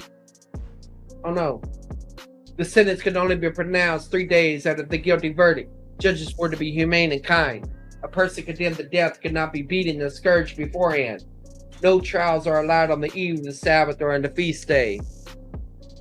In case of capital punishment, the trial and the verdict of guilt could not occur at the same time. They had to be separated by at least 24 hours. This is to allow for more time for more information to come in the favor of the curse. 17. Voting for the death penalty had to be done by individual count, beginning with the youngest, so the young would not be influenced by the elders. 18.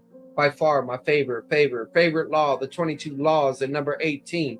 A unanimous decision for guilt showed innocence, since it's impossible for a minimum of 23 men or a maximum of 71 men to agree without plotting. The figure 71 is the full membership of the Sanhedrin, but all 71 members did not have to be there for a trial to be conducted, but there had to be a minimum of 23.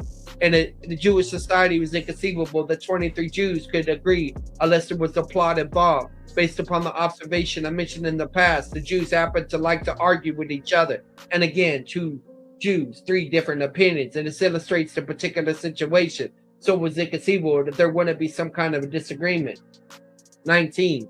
The sentence could be pronounced only 3 days after the guilty verdict. While the trial and the verdict of guilt had to be separated by 24 hours, 3 more days would have to pass before the sentence was pronounced. For the same reason, more time for more information to come into favor of the accused. 20. Judges were to be humane and kind. 21. A person condemned to death could not be beaten or scourged beforehand. And 22. No trials are allowed on the eve of the Sabbath day or on the feast day. Now these are not all the laws of the Sanhedrin. There are actually hundreds of others and not the thousands, but these are the ones I put out of Jewish writings that were broken either during the rest of the trial, and I'll point out where it happens. So we're getting into this, the religious trial, the trial before Annas, the trial before Caiaphas, the denial by Peter, the mockery and beating, the condemnation by the Sanhedrin, the death of Judas. Then we're going to some metanoia, metalomai, map showing Tophet, right? Metanoia, repentance, change of mind, metalomai, remorse, full of regret. Now, as far as the dealing with paragraph 153, we are now past midnight. It's now 15th of Nisan, April 7th, AD 30. Now, John's account, John 18:32, we have the breaking of the first of those 22 rules. Here we have an arrest taking place and affected by a bribe, as we saw earlier. This was the violation of the first of the rules in the end of John 18:3. They carried lamps and torches, which shows it was still nighttime, which would break rule number 2 on your list here. No steps of criminal proceedings after sunset. Now here we find them fulfilling the first 2 of the 3 purposes. Again, this is talking about Judas. And if the first purpose was to show where he could be arrested apart from the multitude, that's what he was doing right now in John's account in John 18:2. He's been the disciple of Jesus now for some time. He knew the habits of Jesus, and he knew that one of these habits was when he came to Jerusalem, he resorts to the Garden of Gethsemane for a time of prayer. Now, for the gospel, this is the only record we have of him doing so. But John specifies in verse 2, Jesus oftentimes resorted thither. So John tells us this was a common habit of his. And he came to Jerusalem a minimum of 3 times a year, if not more, at least 3 times a year. And this became the place of prayer. And therefore, he could show where he could be arrested apart from the multitudes. Why does it say the chat is disconnected? I wonder if you can hear me reckon, waiting to see what is happening. Maybe it's the bad internet then. Hopefully you still hear my beating. Otherwise, you're going to be pleading for me to stop and get back on topic. But you're like, man, I can't have that nonsense. It looks like the connection has been restored. So I'll go back to where I was before. All right. And this became the place of prayer. Therefore, he could show where he could be arrested apart from the multitudes. Now, John's account in John 18:3 says that he received the band. Notice the number, the word band. The footnote tells you the Greek word means cohort. It means cohort. He received a cohort of Roman soldiers. And again, a Roman cohort could not be released to make an arrest, but just someone first appear before the Roman governor, accusing one of a crime punishable by Roman law.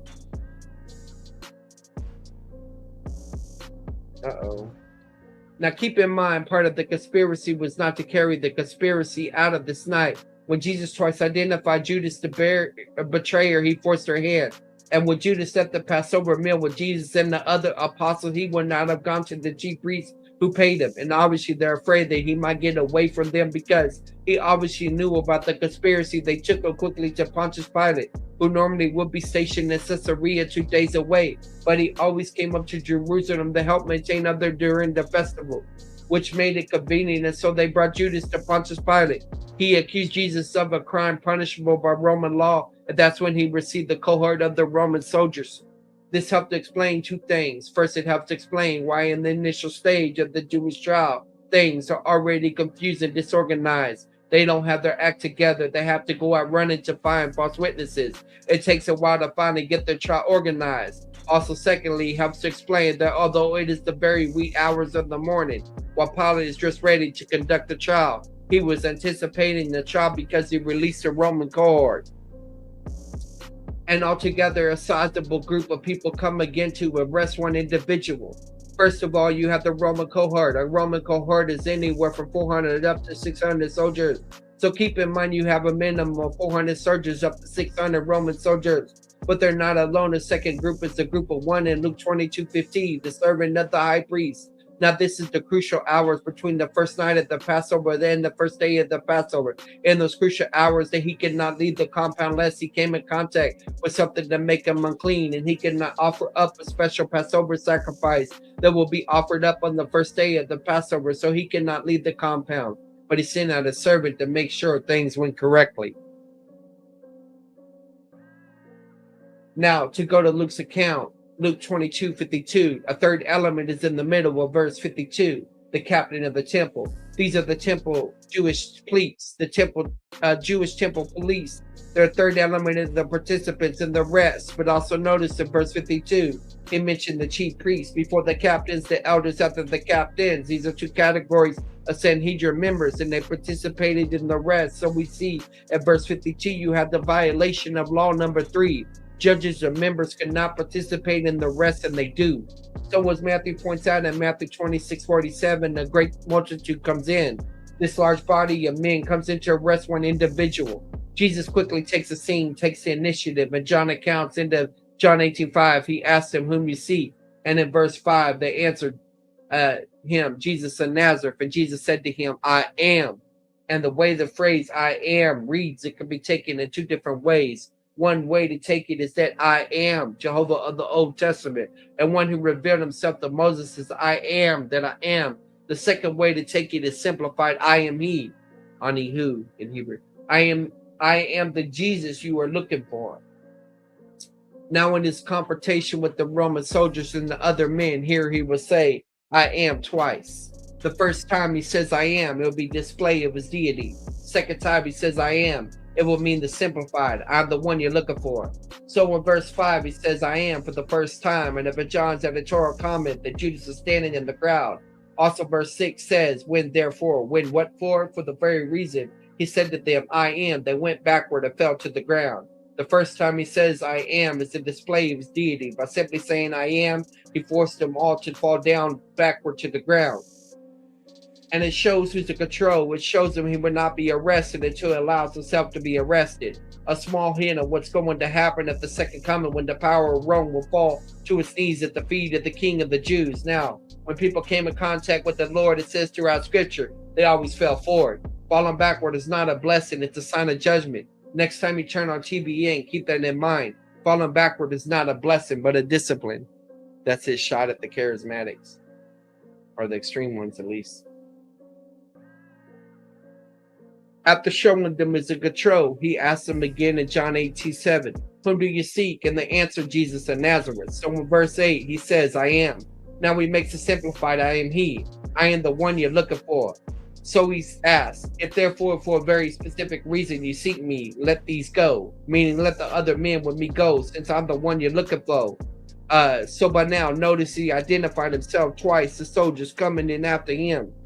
Now, there's already an arrangement made between Judas and the captain of the cohort. Then in Mark 14:14, the arrangement was not to arrest anyone till they see whom he kisses. And in Matthew 48, the kiss is to be a sign whom they should arrest. And now there's no need for him to proceed any further. He insists on earning his keep. And at the end of Luke's account, Luke 22:47, he drew nearer to Jesus to kiss him. He now begins to approach him to apply the kiss, but even before the kiss is applied, in Luke's account, verse 48, Jesus warns them against proceeding. He still insists. At the end of Mark 14:45, he says, Rabbi, and kiss him. He calls him Rabbi and kiss him. Again, notice the number of the word kiss in the footnote. Technically, the Greek means kiss them much, not one kiss, but many kisses. What Judas is doing here is profaning what was then considered sacred among the Jewish people, because the kissing the rabbis was the meaning of submission to the rabbi. When a man became a disciple of a specific rabbi, he would kiss the rabbi. And also he uses the term rabbi. It's not a kiss of honor or homage, it's a kiss of betrayal. He's profaning something that was scared among them, the Jewish people. At this point, Peter decides he would take action. In John's account, John 18:10 says Peter draws out a sword. The word refers to a long ceremonial knife, the kind of knife that was used to kill the Passover lamb, of which he and John were in charge of. Now visualize the scene in the garden. At this moment, you have 400 up to 600 Roman soldiers. You have the Jewish temple police, among others, all carrying the swords. Peter pulls out the one long knife, and you think he could pull off a Jewish Rambo. He very quickly proves that by a profession, he's not a soldier, but a fisherman. He takes one swing at someone's hand, misses, and cuts off the man's right ear. But he used good Jewish wisdom as to who he attacked. Notice he did not attack a Roman soldier. He did not attack a Jewish police officer. He attacked a servant of the high priest who may or may not have been armed himself. At least he was positively the weakest link in the chain, and he cut off the man's right ear. Now, when you're harmony, notice the awful gospel writer spelled out the fact that in the front of all of the soldiers and police officers, Peter put out his sword and cut off the man's right ear. Notice only one person chooses to record the ear was healed, and that's Dr. Luke again. Luke's account, Luke 22:51. He alone points out that Jesus healed the ear and put the ear back on the head. For Matthew, Mark, and John, the most exciting thing right there is when all the soldiers and police officers, Peter cuts off the man's right ear. As far as God, Jesus put in the ear back on the head. They've even greater things than that, but no big deal. But for Luke, it was significant enough to mention, and the healing no doubt saved Peter's life. Then in Matthew's gospel, Jesus teaches Peter's 3 lessons. First of all, in Matthew 26:52, all who live by the sword will die by the sword. The sword cannot be used for the defense of faith. There's a proper time to use the sword for personal defense of the faith. For the faith, we must turn the other cheek. For the faith, we must be willing to become martyrs if necessary. Secondly, in Matthew 26:53, this happens to be actually a spiritual conflict and therefore must be fought by spiritual means. He happens to have 12 legions of angels at his disposal, having 12 legions of angels, even legion from 3,000 to 6,000 angels. He did not leave Peter's one lone life. All right. And thirdly, in verse 54 and 56, this is all essential for the fulfillment of the prophecy. This is what we had to be fulfilled. The disciples realized he would do no more, but he's actually done to defend themselves in Mark 14:50. The disciples gather and disperse. Then Mark adds a small incident about a disciple, someone in the crowd, had to flee away naked. The purpose of Mark 14:51-52 is not to lay down a biblical basis for streaking. Now, in ancient biographies, if the author of the biography was an eyewitness of some of the events, he would often put himself in the story when he was an eyewitness. For example, John's Gospel, he refers to himself as a disciple whom Jesus loved, not implying he didn't love the others as well. That's the way John wrote himself into the story when he was an eyewitness in the book of Acts. For example, when Luke switches from the third person into the first person, that's where Luke is an eyewitness. So based upon the way biographies were written, that one in verse 52 would be Mark himself and happened to be there, and there's an eyewitness to the event that just occurred. The religious trial. All right. Something's going wrong with my chat. It's not showing all y'all's messages. Not sure why. Now we come to paragraph 154. Paragraph 154 and 158. We come to the religious trial. He will undergo two separate trials. He will undergo a religious trial, which is the Jewish trial, then the civil trial, which is the Roman and Gentile trial. And both trials have three separate segments for a total of 6 segments. And some will call it 6 different trials, but the 2 broad trials, a Jewish one and a Gentile one. The trial before Annas. Now, the first stage of the Jewish trial was the trial before Annas in paragraph 154, and the issue in the religious trial is going to be the issue of blasphemy. This will not be the issue in the civil trial, but it's the issue in the religious Jewish trial, the issue of the blasphemy. In the first stage of the trial before Annas, Annas served as high priest from the year 7 to year 1418, and he was then deposed by the Roman governor Valerius Gratus. But he was able to maintain control of the high priesthood because he followed the succession by 4 of his own sons and by his son-in-law until the end of his life by his grandson. And again, he was a Sadducee. He controlled the business ventures of the temple compound, led the changing of the money, selling of the sacrifices, business venture that Jesus overthrew on the first and last Passover, his public ministry. So Annas had his own private grudge against Jesus. And the purpose of the trial is to establish a religious charge. And again, they're confused and disorganized because they did not anticipate having to conduct the trial on this night. The original conspiracy was to wait until after Passover. Now Jesus forced their hand. And again, in John 18:12, they bring him right before Annas for the trial, which breaks rule number 4 on your list. There'll be no trials before the morning sacrifice. And this one occurs before the morning sacrifice. In John 18:20-21, it makes it clear this is a secret trial, breaking number 5 of your list. No secret trials allowed. Now, John 18:19, the high priest asked Jesus of the former high priest questioned Jesus about 2 things. First of all, while disciples to incriminate him, of his teachers to incriminate him. But now the tables are turned because under Jewish civil law, during the trials, he's not responsible to answer the question. They're responsible to produce the 2 or 3 witnesses. So he points out to them, since everything he taught publicly, and even if he said anything amiss or anything blasphemous, they should have no trouble having the 2 witnesses. They need to condemn him, and this was to show his right to do and to make his beaten the first of several times of the night. The end product of the first stage of the trial is they cannot produce a specific charge. The trial before Caiaphas. Paragraph 155, we come to the second stage, the trial before Caiaphas and the Sanhedrin. Caiaphas happened to be the son-in-law Annas. He served as high priest from the year 25 until the year 36 AD. And the trial takes place at the midpoint of the high priesthood at AD 30. Now Luke's account of Luke 14:52 specifies they brought him into the home of the high priest. And this will break rule number 6 on your list, that a Sanhedrin trial could only be conducted in the hall of judgment on the temple compound. Now again, the Sanhedrin was comprised of 71 members, but they carefully divided the certain party lines. 24 seats went to the chief priests. In all, 24 chief priests were Sadducees. 24 seats went to the elders, and 24 elders were Pharisees. 22 more seats went to the scribes, and all 22 scribes were Pharisees. The last seat went to the high priest himself, a Sadducee. And so the majority vote was to the Pharisees, but the proceedings were conducted by a Sadducee. And again, it was not necessary to have all 71 members there, but they had to have a minimum of 23. If you had only the minimum 11 votes was sufficient to acquit, 11 of votes sufficient to acquit, 13 votes would be necessary to convict. Conviction had to be by a majority of 2, not 1. We're not told how many of the Sanhedrin members were there. We know all 71 members were not there because later in the gospel, notice that Nicodemus was not there. And Joseph Arimathea was not there. The most they had present was 69 or less, but no more.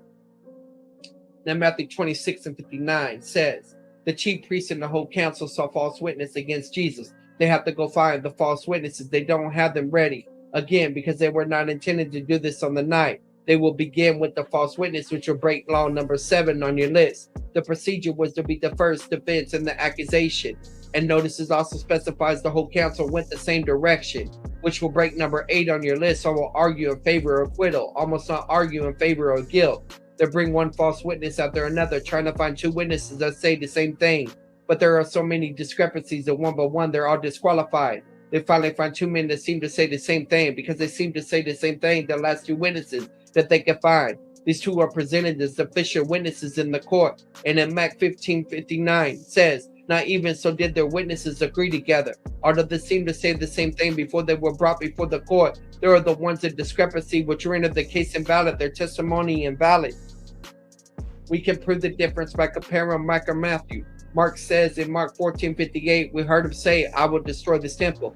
And Matthew quotes the other witnesses saying in Matthew 20:61, this man said, I'm able to destroy the temple. So did he say, I will do so, or did he say, I'm able to do so? One is a statement of ability. One is a statement of actual intent.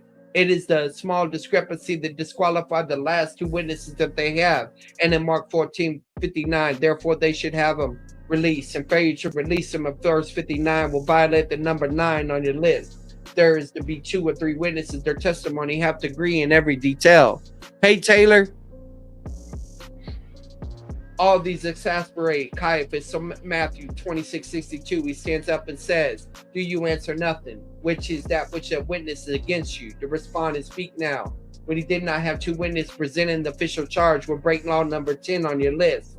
There were to be no allowance for accused to testify against himself. And in keeping with the Jewish civil rights, Matthew 26:63 says he held his peace. He doesn't have to respond to this stage. And this frustrates Caiaphas even further. So when Matthew 26:63, he puts Jesus under the oath, I adjure you by the living God, you tell us whether you be the Christ, the Son of God. And based upon what Caiaphas says, notice he understands 2 things. First, he understood clearly who Jesus claimed to be. Yeshua claimed to be the Messiah. And secondly, he knew who Messiah was supposed to be. He was supposed to be the Son of God. Now by Jewish civil law was placed on the oath, you must respond. So he does. And Mark 14:62 says, I am, meaning yes, I am the Messiah, the Son of God. He goes on to add in Matthew 26:64 that someday know the truth of his claim in 2 ways. Number 1, they will see him seated at the right hand of God. Secondly, they will see him coming in the clouds of heaven. The second coming will be visible in hell itself. Now, several things happened in rather quick succession. Matthew 26:65. Then the high priest rents his garment, which will break number 11. The high priest is forbidden to tear his clothing. The verse continues saying, he has spoken blasphemy. Notice he originates a charge of blasphemy. That it means a charge originated with the judge. Breaking rule number 12. Charges could not originate with the judges. They could only investigate charges brought to them. Furthermore, the specific charge of blasphemy, which breaks rule number 13 on your list. The accusation of blasphemy was only valid to pronounce the name of God itself, which he did not do at this trial. He goes on to add, what further need have we of witnesses? A rather monogamous statement. He doesn't have any more witnesses. The last 2 got disqualified. He's asking for a condemnation strictly on what Jesus just said, which would violate law number 14. A person cannot be condemned based on his own words alone. In Matthew 26:66, the answer that said he is worthy of death. They go ahead and pronounce him guilty. Breaking law number 15, the verdict could not be announced at night, only in the daytime. Furthermore, breaks number 16, because this is capital offense, and a trial and a guilty verdict could not occur at the same time. They had to be separated by at least 24 hours. Furthermore, it's done by acclamation, which breaks number 17. Voting for the death penalty had to be done by individual count, beginning with the youngest, so they would not be influenced by the elders. Now look at Mark's account, Mark 14:64, the second part of the verse, because he adds a small detail Matthew left out. They all condemned him to be worthy of death. Notice the word all. It was a unanimous decision. So by Jewish law, he should have been released. From the failure to release him will violate law number 18. The unanimous decision for guilt shows innocence. It's impossible for 23 up to 71 men to agree without plotting. Further, the pronounced sentence is worthy of death, which breaks law number 19. Sentence was only been pronounced 3 days after the verdict of guilt. Now Mark 14:65, and some began to spit on him, to cover his face, and to buffet him, and to saying to him, prophesying, the officer receive him with the blows of their hands. Matthew says in Matthew 26:67 that they spit in his face and buffeted him, and so smote him with the palm of their hands. How you have the breaking of the number 20. They were to be humane and kind, and also 21. A person condemned to death could not be beaten or scourged beforehand. The chat disconnected again. Now go back to paragraph 154. The first time he receives a physical mistreatment is in John 8:22 and 23. And now with the paragraph Mark 14:65 and Matthew 26:67. That's the second of several mistreatments he will have on this night. And furthermore, he now suffers 3 high indignities under Jewish law. First of all, some hit him with the fist. And if you hit someone with your fist, that was punishable by a fine of 4 denarii. Now 1 denarius was equal to 1 day wages. So 4 denarii is 4 days wages. Still, more insulting was the second thing he suffered. Some hit him with the palm of their hand, slap him. That was punishable by a fine of 200 denarii, 200 days' wages. That's the third thing he suffered, is some spit in his face, and is even more insulting. That was punishable by a fine of 400 denarii, more than a year's wages. And while we suffered these 3 high indignities under Jewish law, one thing is certain: no one was fined for their actions on that night. The last thing in this paragraph is that it happens to fall between the first night of the Passover and the first day of the Passover, and therefore violated law number 22. There will be no trials on the eve of the Sabbath or on the feast day. So we'll be stopping here. We are a little bit behind. We have maybe taken extra time tomorrow to finish, because we need to finish tomorrow. Anyway, he's talking about that. But here's a joke, guys. There was a Jewish man who was very orthodox. He raised his son to be orthodox. To be surprised, his son became a Christian. He was so ashamed of that, he just wouldn't say a word to anybody, but he kept burning him. He had to talk to somebody. So he had a friend named Levi, and he knew Levi, probably be Levi, could keep a secret. So he goes to Levi and says, I have a son. He became a Christian, and I don't know how to respond to this. And to his surprise, his friend says, I too have a son, and you became a Christian. I was so ashamed I didn't even tell you, my best friend. I had the same problem you do. I don't have any suggestions. We have a very wise rabbi. I'm sure you can tell what we should do. Let's go talk to him. So all their sons are becoming Christian, right? So they're going to the rabbi. They tell this story to the rabbi. The rabbi say, I too have a son, and he could become a Christian. And I was so afraid of losing my job in the synagogue, I couldn't tell anybody. I got the same problem you do. We must keep this quiet between us, because it's very embarrassing. We have to not let people know about this. This is what I suggest. Let's close the doors and close the windows. Let's pray to God of Israel. Maybe somehow he'll convey to us what we should do. And so they closed the doors, they closed the windows, they began to wail to God about the situation. And finally they hear a voice from heaven, and the voice says, I too have a son. In other words, they're going to become Christians because, the father's testifying to the son. And I think that's it. This chart will come up later on. Yeah, that looks like everything for now.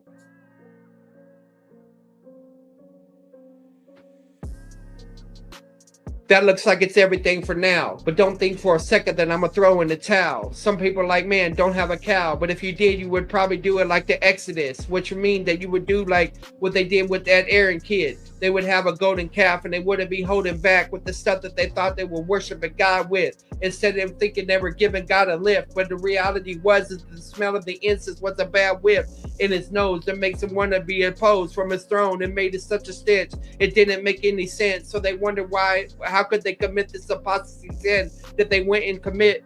I don't know, but some people think that a Christian can commit it, so they think that they're so legit.